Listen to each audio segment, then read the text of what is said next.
says, you know a city's great when it welcomes you with a face, a big laugh. It's right in your face. No explanation. Just guess what? Somebody, while you're here, may or may not punch you in the face. This is what your fist will look like when it comes to your face. Yeah, it's Joe Lewis's face. Look it up.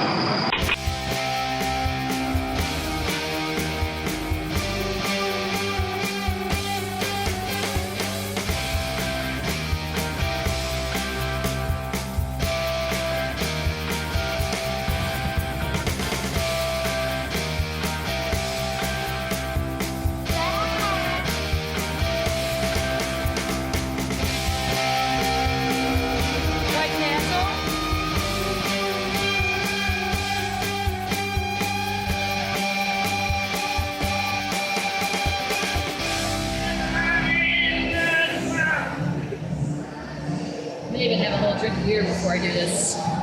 Maybe two.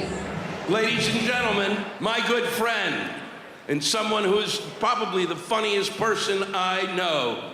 Please give a good, loud, warm Detroit welcome to Kathleen Madigan!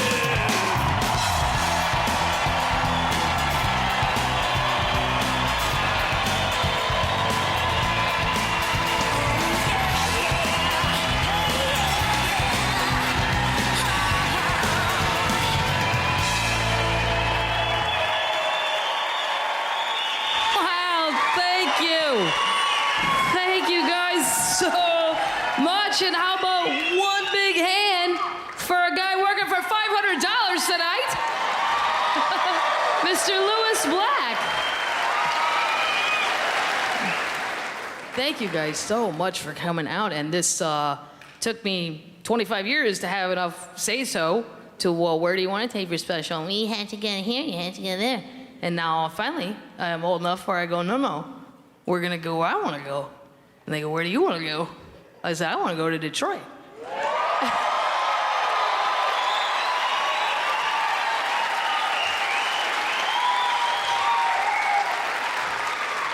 And they said, why? I said, 2 reasons. I'm not sure I'm fond of all of you. And I know that in Detroit, at any given moment, something weird and bad could happen to all of you. And second of all, the people in Detroit, perhaps for you who haven't read it, those of you who haven't read a newspaper, are the most optimistic people. They're still there. Do you understand? They are still there. 60 Minutes has covered it, 2020 has covered it, the New York Times has covered it, and what is the conversation at the dinner table? Well, something's gonna happen. It's gotta turn around. I mean, I don't know when, but I'm certainly not leaving yet. I have hope. I do. I mean, that Kwame Kilpatrick was crazy, but you move on. You do. You move on, and you find a better man.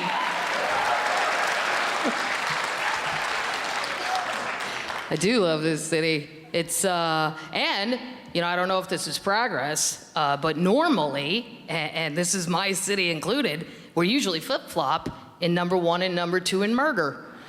It's usually Detroit and then St. Louis, which is why I feel so close to you people. I understand the element that you live with, that at any moment, shit could get weird. Just driving down the road, you don't know, things could get weird.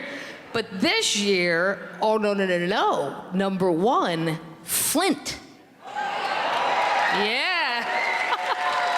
I'm like, how? How is that possible? There's not even any people there. Are they just shooting people that drive by and counting that? Are they like tricking people to Flint? Free money, and then they shoot them and go, there's another one. We're so gonna win this year.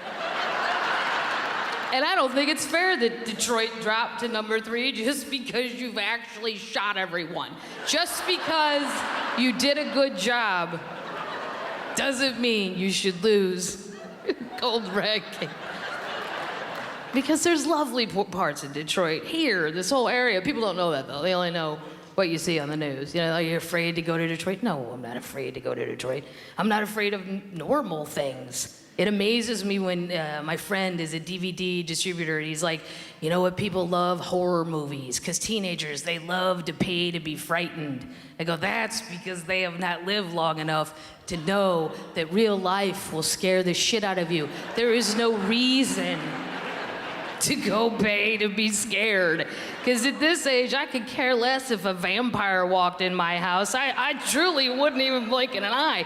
But look at this mole. Yeah, that scares me. Look at that mole. Yeah. It's got ridges on it now. It didn't 3 weeks ago. But I don't have time to go to a doctor, so I just ask other comedians. They're like, hey, does that look fucked up to you? And they go, no. I go, cool. And then I go have another beer and forget about it. Yeah. Really? You're gonna pay to be scared? I'll scare you. Here's a letter from the IRS. Do you want to open that now or after you've eaten lunch and you can vomit your $8 lunch special? I'm not afraid of a burglar. I'm afraid of the mailman. That's who I'm afraid of. That son of a bitch hasn't brought anything good to my house since I was 10. That's the last time I got a birthday card with money in it. That was it. Ever since then, nothing. But I do love the post office, which is a bit of a dichotomy because I cannot believe at this age, I have friends that when they raise the price of a stamp, my friends will go insane. Yeah, young people in their 30s and 40s. It's not old people on a budget. 30-year-olds. Oh my God, they raised the price of stamps. Jesus Christ, that's a highway robbery. This federal government, Really? It's 49 cents. You're angry about that? Because I feel the exact opposite way. I cannot believe to this day that I can walk into a building with a piece of paper in my hand and look at a full-grown adult and go, hey, 49 cents. Will you take this to Alaska?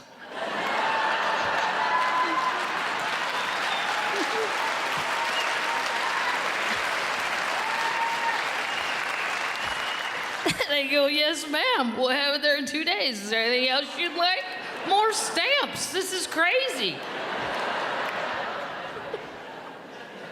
And then the government's cutting some of the post office. That makes me sad. Because then there's always a big argument. Should the government pay for programs like that or not? I don't know. I feel back and forth. PBS, Mitt Romney said cancel it. No, that's Sesame Street. You can't do that. But you could do PBS better than it's being done. I can tell you, I don't get it. I know in hotels, it's always the channel that's on. So like I'll come home from a show, and maybe I've had 2 or 4 glasses of wine, and maybe it's late, and maybe I'm in a sentimental mood, and that's what PBS does. They show sentimental concerts. It's those 3 old people sitting on a couch. It's like they're talking directly to you. Hey, Kathleen, welcome home from the show. Did you have a good time tonight? Yeah, I did. Had a good time tonight. Would you like to hear a little John Denver this evening? Oh. Yes, I love John Denver. I don't tell people that. It sounds geeky, and I'm still really angry at him for not putting enough gas in his airplane. I don't understand how you do that. You're an American icon. Check your gas gauge. All right, okay. But yes, I'd like to hear some John Denver. Would you like to hear John Denver sing Sunshine? Oh, yeah. I love Sunshine. And then, bam, they blast you to Red Rocks. There it is, Colorado, Red Rocks, 1978. There's John Denver singing it. Sunshine on my shoulders makes me... And then he's gone, and it's the old people again. Hey, Kathleen, were you enjoying that song? Yeah, it was. Would you like to hear John sing the rest of Sunshine? Yeah, I would. Well, here's the thing. We are $84 short, and we got Peter, Paul, and Mary coming up next, and I know you don't want Puff the Magic Dragon interrupted, so why don't you just go ahead and put $250 down on your credit card and enjoy your evening. You wonder about our government spending money. You wonder who makes these decisions. Because Lewis and I have gone to Iraq and Afghanistan over and over. And oh, please, no, that's okay. That's very kind that you clap. Yeah. I don't even say that for applause, because really, I wouldn't go if I remembered the number and didn't pick up. It's just, I'm too Catholic and I'm too guilty to say no. I can't lie like that. I'm a terrible liar. They would know I was lying. Oh, no, no, I just go. But Afghanistan, I mean, unbelievable. I don't even understand. You get there, you're like, what are we going for here? Because it's a horrible, horrible place. It's freezing, which you would never think, because on the news, when you see the Taliban guys, they're always just in a sheet. They don't have like they're not like wearing a parka and mittens and stuff. It looks like fall, and you wear your sheetwear and you run around and it looks like fall. And I always thought that's why I would be a horrible terrorist, because I'm already prone to naps. And if you put me in a sheet all day, oh my God, forget it. I would never leave the cave.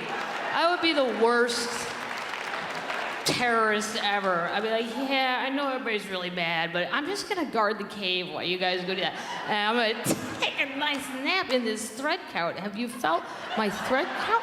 And I have a pillow conveniently located on the top of my head. It's freezing. It's like 10 degrees in Afghanistan. And there's sand flying in your face at all times. I don't care what direction you look, there's sand flying in your face. So it doesn't even make sense in my Midwest mind. If sand's flying in my face, I should be in a swimming suit holding a multicolored alcoholic drink I forgot I loved. Like, rum, I love rum. I haven't had this since I vomited in high school. This is delicious.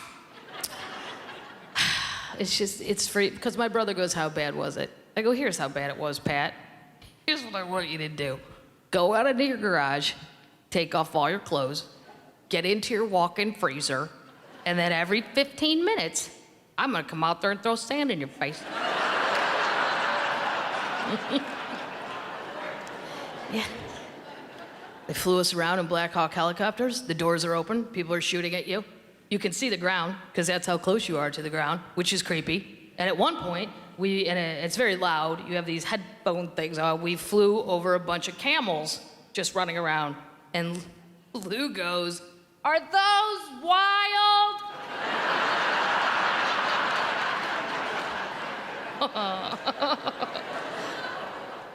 I said, I don't know what you mean by that.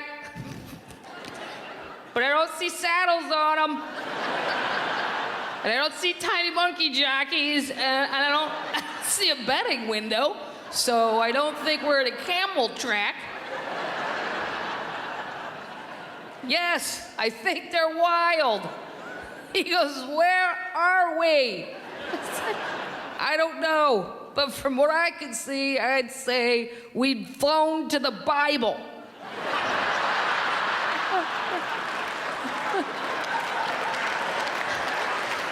And the Old Testament, Lou, the bad Bible, where shit's on fire for no reason. God is a lunatic. You're misbehaving. I'm throwing locusts at your heads. Blah, blah, blah. Not the New Testament, Lou. Not the fun Bible where there's wine and cheese parties and people are getting risen from the dead. Hey, I'm back. I'm back. I'm Lazarus. I was dead an hour ago. I don't understand what's happening. Where's the wine? I heard he's making wine somewhere. That guy. Love that guy. That's how horrible it is. And you go, really? This is what we're spending our money on? And they go, Kathleen, we hardly ever have female entertainers. You should go down to the female Marine tent and have a little talk with them. I said, okay. So I go down there, I go, what do you ladies do all day on the base? They go, oh, we go into the local Taliban-run town and speak to the women, the locals, about women's rights. I go, really? I go, do you speak Afghani or whatever it is? And they were like, no. I go, do they speak English? They were like, no. I go, let me get this straight. Our federal government's paying for you to go into a Taliban-run town and play a game of charades with a lady dressed up like a beekeeper and try to trick her into leaving her husband, who thinks it's the year 11, by the way, and he liked that year. That was a great year if you were a dude, 11. I just don't see that happening. Call me a pessimist. I just don't see that lady whipping that burqa off and going, that's it, Muhammad. Seriously, I've had it. I've had it.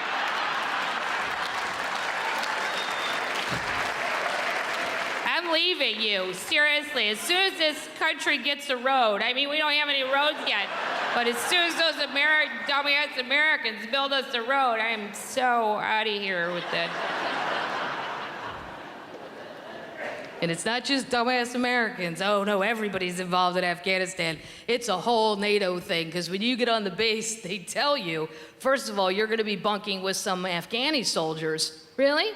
I'm not totally comfortable with that. There's some Canadians, maybe we could switch them out, because those are nice people, and they like beer, and I could talk to them about Wayne Gretzky or something. Why can't we do a switcheroonie? They take you on the tour of the base. What's even more surprising than the Afghanis, they go, that's the Canadian soldiers' tent, that's the French, that's the Germans, that's the Belgians. I'm like, back up. Did you just say the German soldiers' tent? When were they allowed back in the game? I think there should have been a vote. I don't understand how they've snuck back in. Do you people not have the History Channel? They can't be trusted yet. Every 50 years they get together and have too many beers and things get weird worldwide, not just in a bar. They said, well, no, you know, that's the deal. And you go to your tent, and there's no alcohol in this country. That's number one reason I would be angry if I lived there. The more I was around these people in their homeland, the more I understood their anger and their willingness to blow themselves up. There's no alcohol at all. I mean, it's not like, ha ha, sneaky, sneaky. No, none. Then, when you go to bed in your bunk, and over loudspeakers, every 4 hours throughout the entire country, so there's no escaping it, you will hear this.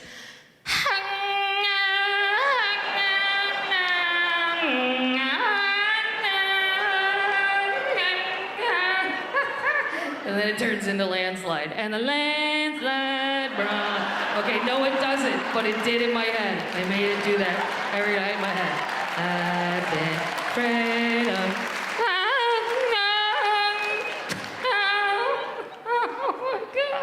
Oh my God. And the first night, I didn't know what it was, and I jumped out of my bunk, and I had my glasses on, and Lou still sound asleep, and wake up, and go, what's happening? What is that man singing? What? Are we being attacked?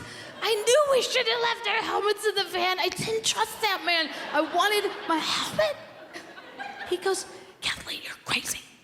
It's just their call to prayer. Get back in your bunk and be quiet. I said, oh, sorry. I go back to my bunk, but I noticed all the Afghani soldiers did it. Boom. As soon as they heard that man, they got their prayer mats out, they jumped out, and they all got down and they faced left. It was, I don't know what direction. It was left to me. In my world, that's a hard left in from my bunk, right? Uh-oh. I'd always do a left, because that's what I saw first. But I thought, no wonder these people are angry. They have no alcohol, and they've never slept 8 hours in a row. I mean, are you kidding me? This goes on every 4 hours. Oh. But I couldn't believe their obedience. Think whatever you want to think about the religion. Look at their obedience. I am Catholic. That whole program would last one night. That would be it. One night. They would try it one night, and then the excuses would start, and that would be my favorite part. Well, here's the thing. I had a mat, and I loaned it to my brother Bob. And let me tell you what, that son of a bitch doesn't return a thing. I loaned him a lawnmower back in 1978, and I thought of it. haven't gotten any overtime. I can't afford a new prayer mat. And you can't, it's not right to do it without the mat, so I'm just going to sit this one out for a decade.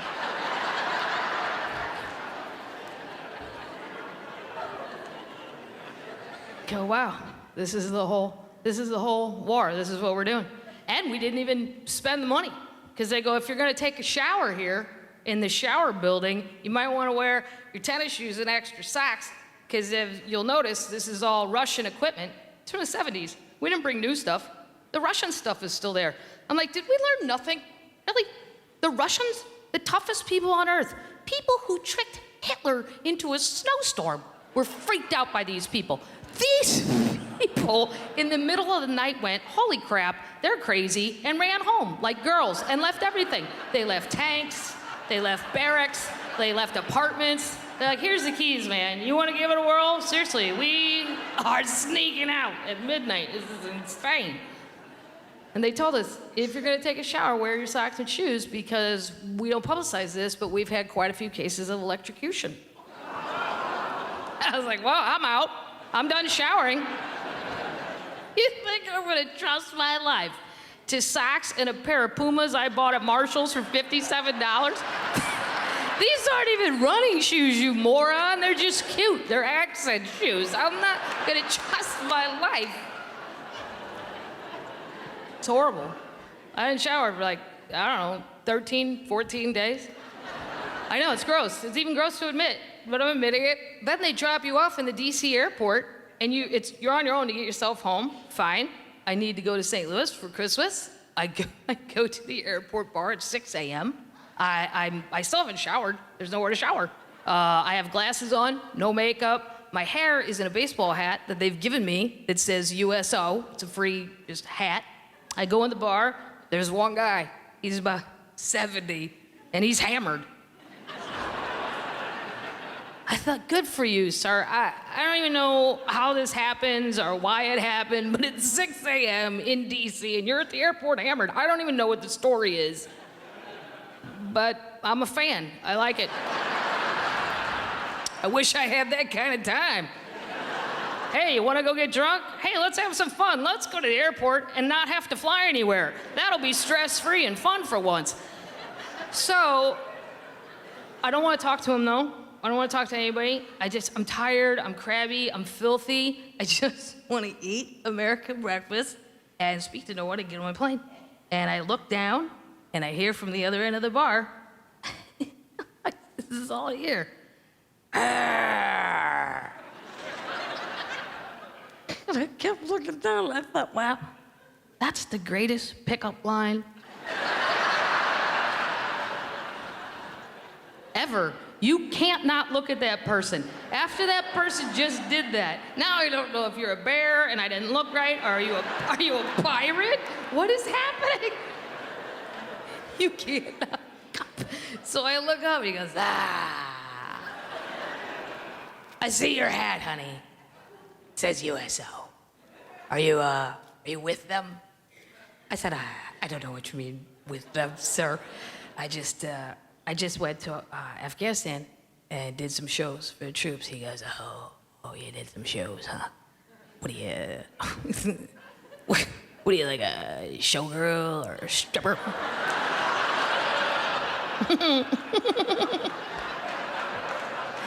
I was pissed for like half a second, and then I was like, I should marry this guy. Are you serious? I have head lice right now, sir. My hat's moving. My hat's moving on its own. And somehow you look through all this and you see showgirl, stripper, cleaner, upper. You can see. Wow. And I did go home. I went home to St. Louis for Christmas, and I walked into my parents' house, which I hadn't been into in about, 6 months. And unbeknownst to me, they changed all the light bulbs in the house into those energy-saving light bulbs. So when I walked in, as if I haven't had enough weird lighting in Afghanistan, they're sitting in this weird, dim, hazy lighting, and I'm like, hey, what's going on, guys? We having a seance? My dad goes, no, we're not, Kathleen. Your mother thought it would be a good idea at our age, when our eyesight is failing, to make the house as dimly lit as possible, Kathleen. Because she's upset, because Al Gore's upset, because there's no more polar bears. Well, you know what? I'm 69 years old. I live in Missouri. I've never seen a polar bear. I don't care if I ever see a polar bear. What I'd like to see is the coffee table. That's what I'd like to see.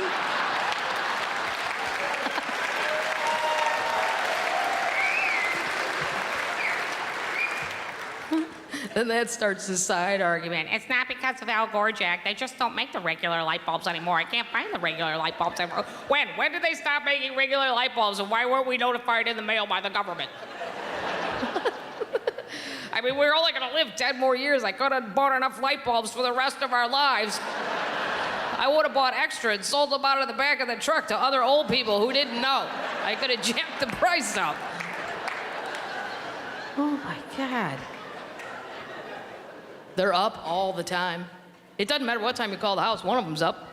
Yeah, oh, it could be 2 in the afternoon, 3 in the morning, 5 a.m., 11. Hello?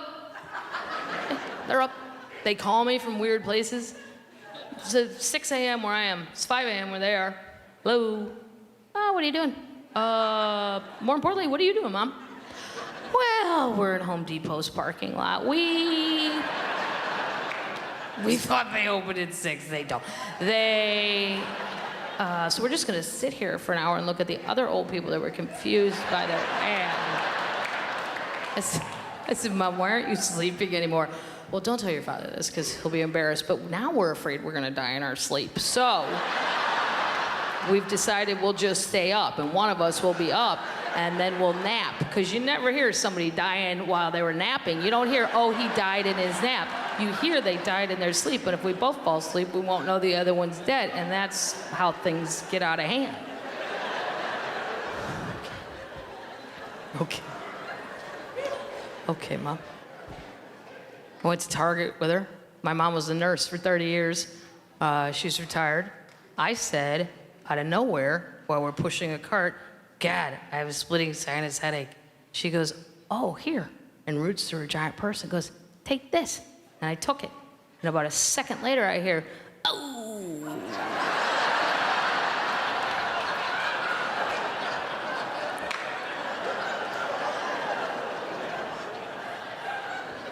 I said, what was that all about?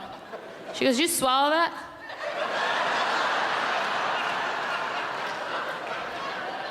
Yep, sure did. Swallow it. What color was it? I don't know, Mom. I don't know. I didn't look at what color it was. Kathleen, why didn't you look at what color the pill was?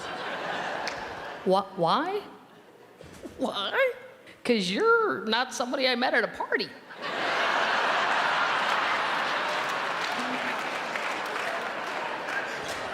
You were my mom. You were a nurse for 30 years. I bought the whole story. I did. I trusted you. I ate it blind. I just ate it blind.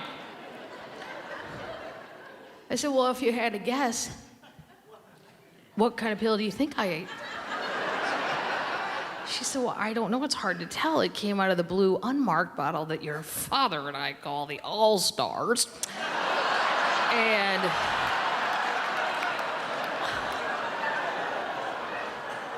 it could be anything from pain medication to blood pressure pills, Kathleen. I said, what if it's his blood pressure medication? She said, you're gonna pass out. And that's why we should abandon our carts and leave this Target immediately, because I can't drag you out of here with this bad knee. That knee replacement did not work. I don't care what he says, it didn't work. And you're not gonna want me to drive home, Kathleen, because it takes forever, because I don't make left turns anymore.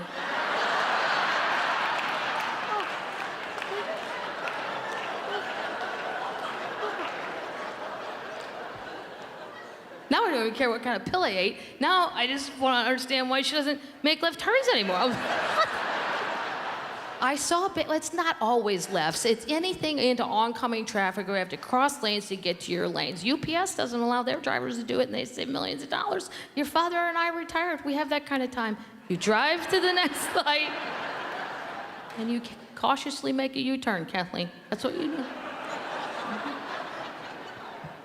They are starting to do crazy things. About, I don't know, 4 days later, I went back into her purse to get a little something else out of that All-Star bottle, which turned out to be delicious. And I thought I had one of my nephew's guns and it was like a toy, but it was kind of heavy. And I was like, She goes, careful, that's loaded. I go, really, Mom? You just walk around with a loaded pistol all the time now? Yeah. I go, really? Why?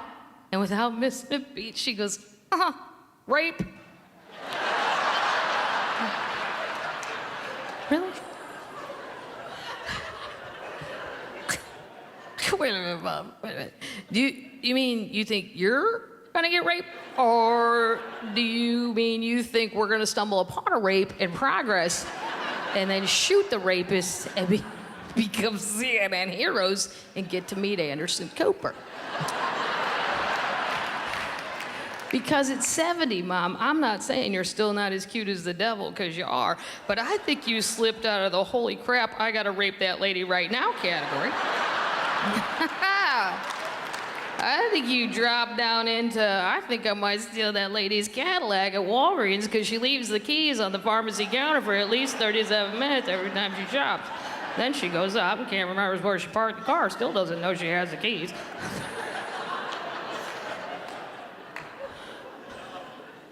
It is cool to see your parents get older, though, and not care anymore. Because there's 7 kids in my family. They were as strict as you could be, but now they're grandparents. My one brother's got 3 boys. They're 4, 2, and nothing, whatever you call that. I don't know, he's new. And my parents volunteered to babysit for 3 days while him and his wife went away. I said, I'll come down and help you for a couple days. I'm off in the middle. Sure, I'll help. And my dad, very patient. My mom, still not even to this day. She told the older one, Patrick, I need you to put the iPad down. He goes, no. Wow. Now look at the guts on him. She told me to eat a pill, and I just did it. At this age, like, I didn't even look at what color it was. That's how obedient I am. Wow, look at this guy. Look at this guy. 4, no. She said, Patrick, I'm not kidding. My son, put the iPad down. He goes, no. And he shut the door right at her. My mom unravels. Jack, did you see what he did? Did you see what I thought? Vicky, you are 70. He is 4. Get a handle on yourself. We can't reparent these people in 3 days. I don't care what goes on here. It's our job to get out alive, okay? I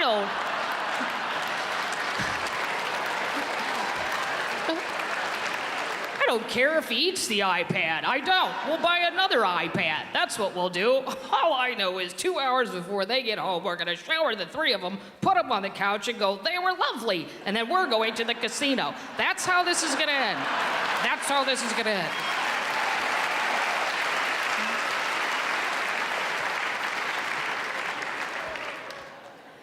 And they've gotten more liberal the older they've got, which is weird, because usually your parents go the other way. Like the very first Obama election, I wanted Hillary. My parents are old school Democrats, but my dad does not like the Clintons. He hates the Clintons because of NAFTA. He's never going to get over NAFTA. How could you think about supporting that woman? She was with him the whole way on NAFTA, the whole way. And if you'd like to know exactly what's wrong with NAFTA and the problems that it has caused this country, you can call 573. 348, blah, blah, blah, blah, blah. Ask for Jack, and you will get a 2-hour dissertation on why exactly this country has fallen apart. They wanted Obama. I voted for Obama, but I always thought, I think he thinks we're a little bit more of a team than we are. Like, here's the thing, sir, we get you elected, and then you do shit, and then you tell us about it. That's how I thought this was gonna roll. Oh, no, not with Obama. He's on TV all the time. America, I'm gonna need your help on this. Sir, we are busy, okay? Shark Week is on. I don't know if you're familiar with that. That's not something you tape. You gotta watch that live. It always sucks on tape. Doomsday Preppers, I have 8 episodes I've yet to watch. I don't even watch reality, but if you have never seen that show, I think it's the craziest you can be. They are preparing for the end of the world, these people. They all think it's something different, a dirty bomb, the government's gonna take over, or they have all these ideas of how the world's gonna end, but they prepare differently. They have bunkers, they have medicine for life. But what's even more bizarre than what they're doing is every single one of them is married. Wow, really? I have normal, nice friends that can't get a date. And you...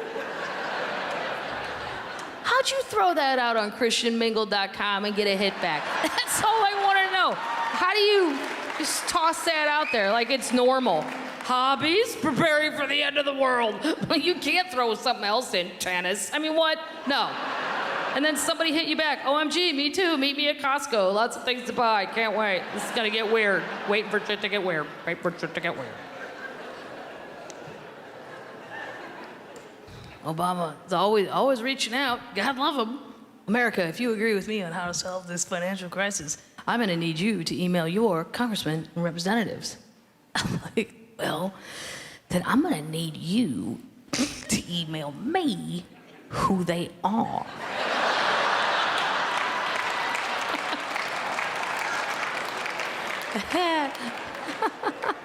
Because unless they're hosting Shark Week or preparing for the end of the world, I am probably not familiar with their work. Because the ticket didn't say Obama Madigan. The ticket said Obama Biden. So if you need some help, I suggest you get that smiling Irishman you hired out of a bar, who is my favorite person on the planet, by the way. Because there's a reason he's always smiling. Because he was smart enough to go for vice president. Yes, all the alcohol, none of the problems. That is the job you go for. If you have, what do you want to be number one for? Blah, blah, blah, blah, blah, blah, blah. Cut your ego down a level. There's nothing wrong with Air Force 2. Same plane, different number, same plane. Yes, yes. Yeah, and you don't even have to answer anything. What do you think about the financial? I don't know. I really don't want to talk about it. The ice in my margarita is melting, though, and I have to go to a funeral in Turkey of a person I've never heard of, and I gotta act sad. So I'm gonna need a few more drinks, and then I'll talk to you guys later. Obama, I really think he starts out on such a high intellectual level sometimes. I saw him 2 months ago on TV. He just gave a random speech. He goes, America, I'm here to update you about Fannie Mae and Freddie Mac. Really? It's gonna start right there? Well, I'm here to update you, sir. That's funny, I have an update too. Up until 6 months ago, I thought Fannie Mae was a candy factory in Chicago. Thank you. And I couldn't understand why a candy factory was allowed to hand out home loans. And then I really couldn't understand who thought to go there. Like, that's brilliant. Like, well, hey, the bank said no. Why don't we go down to the candy factory and see if they seem to be doing well. And I thought Freddie Mac was a candy bar that they made I hadn't yet tasted in it. And I thought, I'm gonna look for that at the airport, and I hope it has caramel in it. They speak about these things as if we're all updated.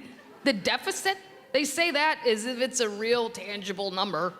The deficit is 3,007,804. Now is the time to get concerned. Really? Now? Why? Why now? You're in charge. You didn't panic at 2 trillion. I think you're bullshitting. I don't believe you. I don't believe you. I don't believe you.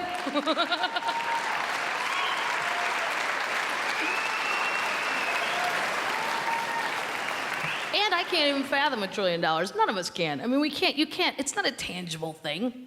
I would be more frightened and motivated to action if I saw one of the important politicians go on TV and go, the deficit is mashed potatoes. Wait a minute, what did he say? What is he implying? Are we running out of mashed potatoes? That's ridiculous. That's my favorite thing in the whole world. If that is true, then someone get Idaho on the phone right now. They go, hello, you were in charge of two things, crazy militias and potatoes. And if you can't keep that together anymore, I don't even understand the difference between the deficit and the debt. And my brother's the financial advisor, and he's younger than me, and he knows how to speak, like, you know, down to my level. And I said, Pat, in an easy way, explain to me what is the difference between the deficit and the debt. He goes, okay, I will. Just pay attention. And he started talking. And I don't know how far in it was. I would say probably the 40-second mark, I drifted out a lot, right? But he didn't catch me until about the 90-second mark. And he's like, are you even paying attention anymore? I go, no, but I gotta tell you what I have been doing.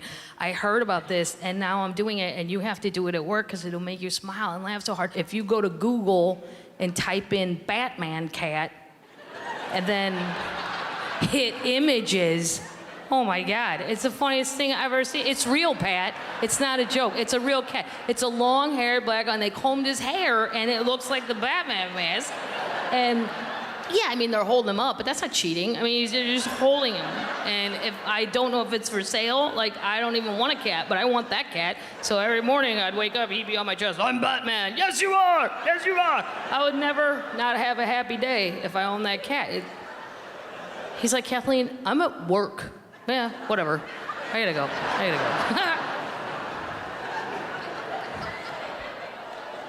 Yeah, but that's what we're doing all day, Obama. I don't have time to help you. The Batman cat is trying to get some popularity going. And you know, I wish, like, I try to pay attention. It's also just too difficult. I mean, you know, a long time ago it wasn't hard. There was the morning newspaper and then the evening news. And the evening news wasn't a joke. They didn't talk about the Kardashians or Paris Hilton. It was just some old, mean white man who'd come out, smoke a cigarette, always very angry. Hello. Welcome to the nightly news. Tonight, we're gonna talk about Korea. And if you don't know where Korea is, get a goddamn map, you unpatriotic son of a bitch. You're like, oh my God. Oh my God, where's Korea? Hurry up, find out. He's gonna know we don't know. Oh my God, I'm petrified of this person. Yeah, now, there's a million news channels, there's a million websites, CNN.com. Here's Obama's health care plan. Boom, it's right there, 1,087 pages. Okay, and then right next to that, there's a video. It's 2 minutes and 17 seconds long, and it says, baby owls live in teacups. Hello? Yeah, I realized I've never seen a baby owl, and I don't know why, and I want to see it. And why is it in a teacup? And why is this crazy old lady allowed to do this? And why isn't Peter over there beating the crap out of her? There's so many questions I have about this video. I'm interested. It's too hard, there's too much information. Facebook, Twitter, dear God, when does it stop? And I don't do Facebook as much, because people, you can type as much as you want, and that's the problem. People don't know when to shut up. It's like diarrhea of the fingers. Like, it's somebody, like a mob person should come in with a hammer and just break their fingers and go, oh, you're done, you're done. Well, I had a bagel this morning. I thought about having a donut, but Dr. Oz says they're really the same thing. It depends on what you put on top of the bagel. I like that thick cream cheese. Now, sometimes I've seen people put salmon on top of a bagel. I find that so perplexing. I'm from Wisconsin. I can't imagine just slapping a walleye right on my thing. Maybe it's a Jewish thing. Oh my God, no. That's why I like Twitter. It's 140 characters, and then they kick you off. You don't have to approve people. You can follow me. Yeah, there's all kinds. It's like a little baby Jesus. People just sign up, follow me all through town. Great, fine. 140 characters, that's all you get. And I actually got in an argument with Lewis, my friend, because he goes, that's terrible. Is that what society's come down to? 140 characters? That's all your thought can be? Yeah, Lou. Yeah. And I think it's wonderful. And I think if you think about it, if anything was really important throughout history, it could have been said in 140 characters or less.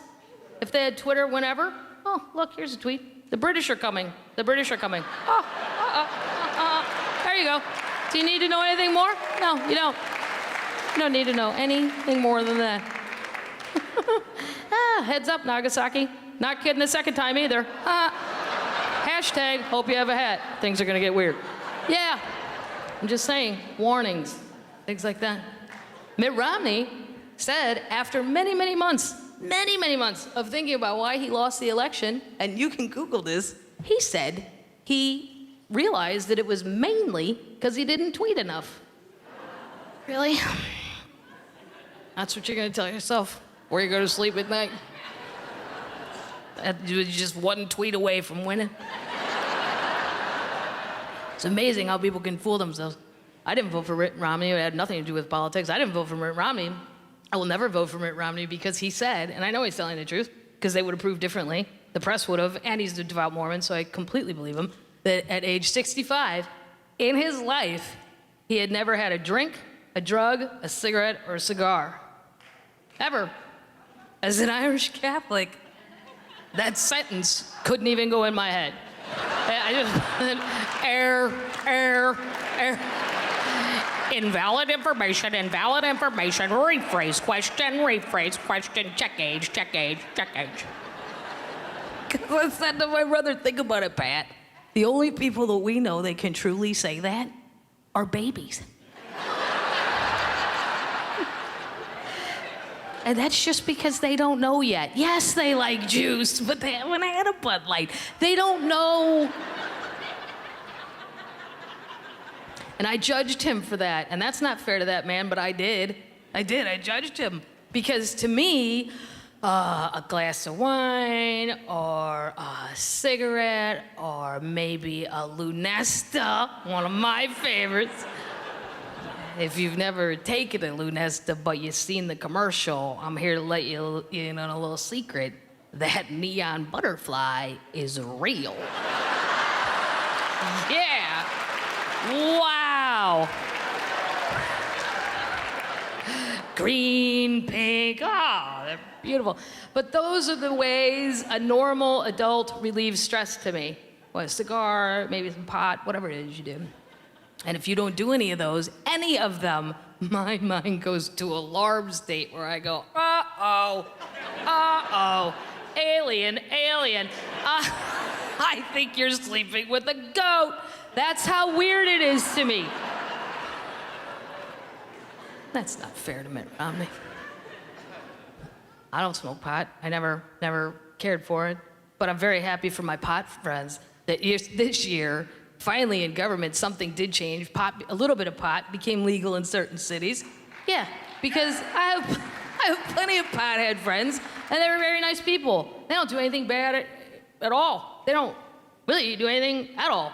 Like, they're just low-key people. They don't bother anybody. They're not a pain in my ass. My drinking friends, yeah, they're a pain in my ass. I don't get calls from my pothead friends at 3 in the morning. Can you come get me? I'm in jail. I'm so dead. I hit a lake. When did they put a lake on Highway 40? This is ridiculous. There was no lake there. Seriously. You gotta bring 10 grand. Can you do that? It was always the argument against pot that I always found it was just so fantastical. People would go so crazy. You cannot legalize marijuana. It is a gateway drug. Right? It is a gateway drug. If you legalize marijuana, the next thing you know, after a person smokes pot, they will be shooting heroin in a crack house in Cleveland with a dog named Banjo they didn't purchase. What? That's crazy. And it's a bad premise. Not everything's a gateway. That's where your premise is bad.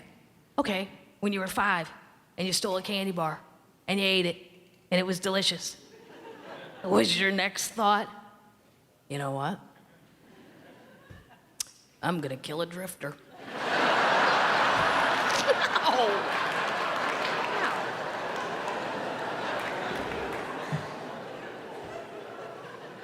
I've smoked cigarettes a lot of my life. I finally quit. I didn't want to quit. People who have never been addicted to anything never truly get it. Like, oh my God, you quit smoking. Do you feel better? No. Love to shove your face through glass just for saying that. and then smoke whatever's left on the other side. That's how irritable I am right now about the fact that I can't smoke cigarettes. Just not that healthy of a person. I joined a gym, and then my gym closed, and then I had to go join another gym. That's a pain in the ass, because you can't just pay and go in. You have to have a meeting and a consultation with somebody. Really? I don't want to. Well, you have to, Kathleen. You have to meet with Cindy. Oh, okay, great. Cindy is 21. Cindy is in shape. Cindy is happy to be alive. Everything is going great in Cindy's world. You get the happiest thing ever. But her voice is so high. The tone and the pitch, when she spoke, all I heard was a Yorkie barking. I swear to God. That's all I heard. Hi, welcome to the gym. Okay, Phillips food. I was like, really? I gotta speak to this lady? Like, I have money. Can't I just go in? No. Okay, Kathleen, before you can get on and everything. Okay, we have to write down some of your goals. Cindy, I don't have any goals here. Maybe that's weird, but I don't have any goals. I'm not here for offense, Cindy. I'm here for defense. There's a big difference. I am here to try and pull a fourth quarter Hail Mary pass out of my ass before things get weird. Now, I don't know if that's possible, but I'm willing to pay $62 a month to not come here and find out.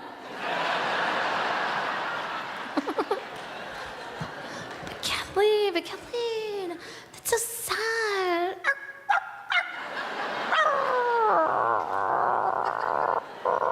No, it's not sad. It's just, well, I have to put something in the form or I'm going to get in trouble.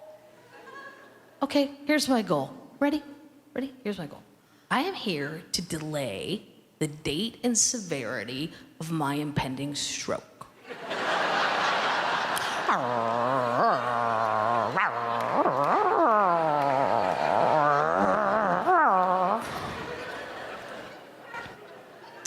It's so sad you don't see the gym as a fun place. Well, I don't, Sydney. And I think at my age, I think I know what's fun to me, and I think I know what's not fun to me. A bar is fun to me.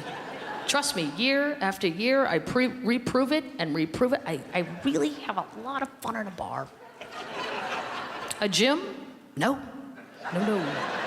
I've never stayed at a gym so long I got kicked out. Never.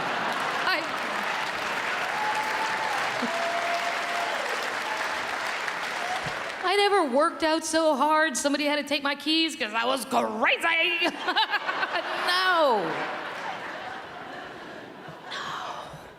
No, I don't have good habits. I have changed my diet, none whatsoever. Since I was a kid, I still drink whole milk every day. That's weird in a lot of places now. Like I went in Starbucks and the kid's really nice, and I know they have whole milk because it's in a silver container and it says whole milk. And there's one right next to it that says skim, it's for your coffee, but they're not selling whole milk. And I said to the kid, I go, I know this might sound weird, but if I gave you money, would you give me some milk? And he goes, oh, would you like to try our soy milk? I said, I don't know. I went to bed at 11 o'clock last night, and I didn't watch the news. And you're the first person I've spoken to since I woke up today. While I was asleep, did all the cows in the world die?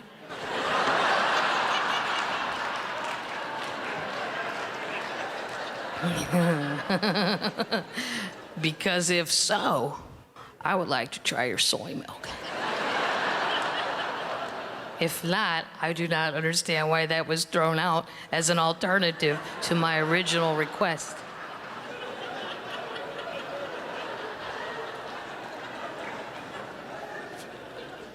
If you want to feel better about your health, and you want to feel like a really in shape, healthy person, even if you're not, go on a cruise ship for a week. A lot of drinkers and eaters on those ships. that'll drink and eat you into feeling great. Wow. I had never been on a cruise ship, ever. And Louis Black booked a comedy cruise and made me go. And I got to Miami. I'd never even seen a cruise ship up close. They're humongous. It holds 4,000 people. It's gigantic. My sister goes, what was it like? Maybe me and Matt will go. I go, here's what it was like. Picture if we were all in Las Vegas, standing in the Bellagio, and all of a sudden, it just sailed away.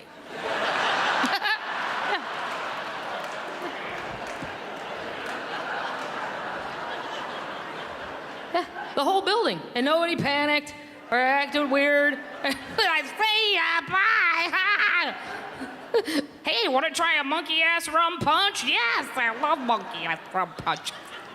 7 monkey rum punches later, you hear, and now we will be doing the safety drill. What?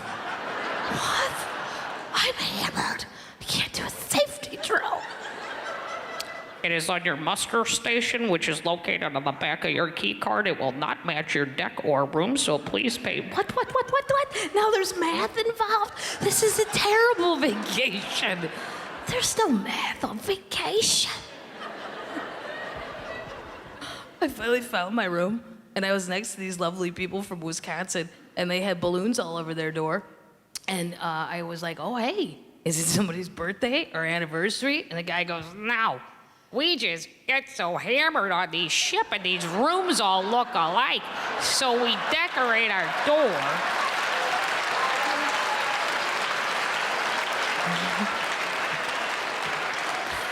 And the good news for you, sweetheart, is every time you find this door, you got a 50-50 chance of finding your room. Yes, I do, Mr. Milwaukee. You are my new best friend. Don't tell me alcoholics are lazy. Look at that energy. He had to get tape, balloons. He had to stop smoking for 4 seconds to blow them up.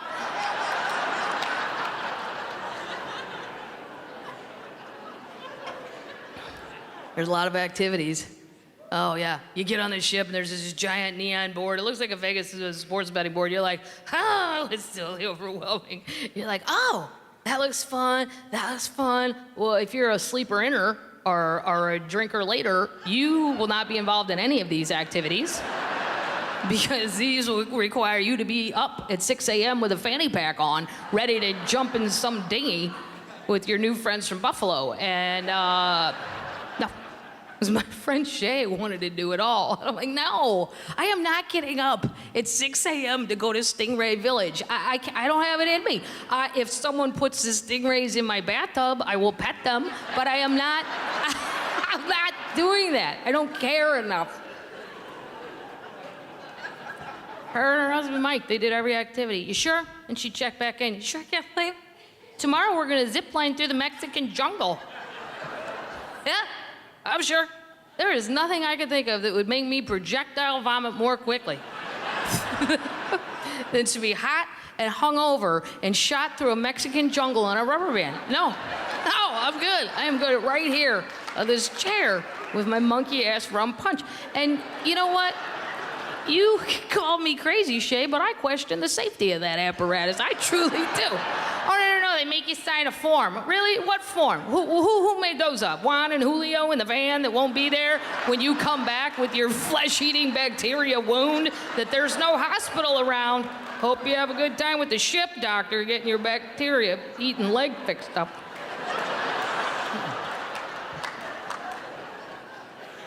If you're a drinker or a sleeper inner, your activity adventure will consist of getting off that ship at about noon into some sad little Mexican town where you're gonna hear a guy in an alley go, psst, psst. And you don't know why, but you're gonna go over that guy. Because you wanna hear what he has to offer. And you're gonna go over there, and he's gonna show you a clipboard with pictures of pretty fish, and he's gonna tell you he can take you to snorkeling there for $20, and you're gonna say 10. You don't know why he even said that, and then he's gonna say 15, and the next thing you know, you're gonna be on a rickety-ass Partridge Family bus going to Christ knows where. Because that's when Lou got the maddest he's ever been at me, because we were the only two that agreed to this adventure. He was like, this is stupid. This is the stupidest thing you've ever taught me into. We don't know who the fuck that man is. We don't know where this bus is really going. I said, I know, Lou. That's why this is a real adventure.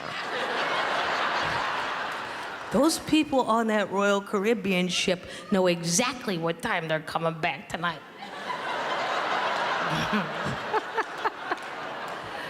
We may never come back tonight, Luke. Do you understand the level of excitement I have provided for $15 a man? Come on. The worst thing about a cruise ship, though, is they have a TV channel on your a little boat channel. And in the afternoons, when I first turned it on, it's a picture of where you are in the ocean because there's cameras on the outside of the boat. And you go, oh, isn't that lovely? And it's just the sea and nice spa music. But in the morning, no. When you turn that channel on, it's not the lovely ocean with spa music. It's a picture of your bill from the day before. Right. Oh, how mean is that? What kind of buzzkill is that? This is vacation. I don't need to review my bad behavior on a daily basis. What kind of sadist is running this ship? That is horrible. All that can wait till Sad Sunday when it's checkout time. And I see the bill, and I go, oh my God, and then I become alarmed, and I have that conversation that I seem to have with myself about once a year when I see it on paper. I go, holy Jesus Christ. I think you're an alcoholic.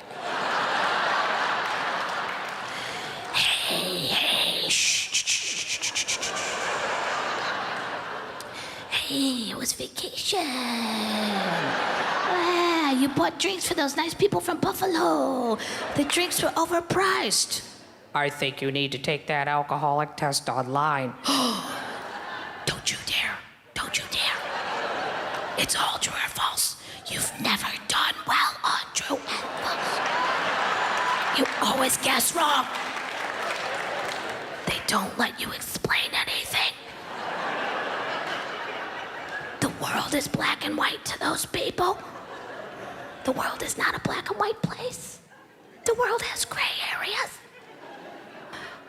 Question number 4 example. Do you drink at home alone? True. However, I used to go out and drink with my friends at bars, and then they said I couldn't drink and drive. So now I stay home sometimes and drink and watch Shark Week. So, am I an alcoholic, or am I just a really good citizen who loves America? I love America. Thank you, good night. That's it for me, guys. Cheers, thank you so much.